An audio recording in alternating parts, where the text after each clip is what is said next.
সামিরাদের শহরে বেশ কিছুদিন ধরে প্রচণ্ড শীত পড়ছিল। এত শীত পড়ছিল যে তারা কিছুতেই বাইরে বের হতে পারছিল না।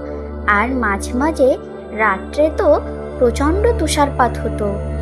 এমন শীতের জন্য তাদের শহরের সকলে মিলে সিদ্ধান্ত নেয় তারা আর এ শহরে থাকবে না। তারা কিছুদিনের জন্য অন্য শহরে চলে যাবে। পরের দিন রাতের বেলায় সামিরা তার বাবা মায়ের সাথে রেল স্টেশনের দিকে রওনা হয়। রেল স্টেশনে পৌঁছাতেই তারা এমন জিনিস দেখে তাদের গা শিউরে উঠল। তারা তো খুবই অবাক। ওরে বাবা! হা হা হা! আমি হলাম এই বরফ রাজ্যের রানী। এই শহর এখন আমার। এই শহর ছেড়ে পালাবি তোরা? সেটা তো কিছুতেই আমি হতে দেব না।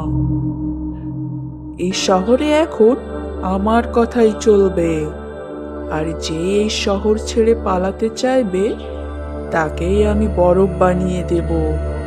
ছোট্ট বন্ধুরা, তোমরা যদি জানতে চাও সামিরার সাথে পরবর্তীতে কি হলো, তাহলে চ্যানেলটিকে এখনই একটা সাবস্ক্রাইব করে দাও আর ভিডিওতে একটা লাইক করে দাও।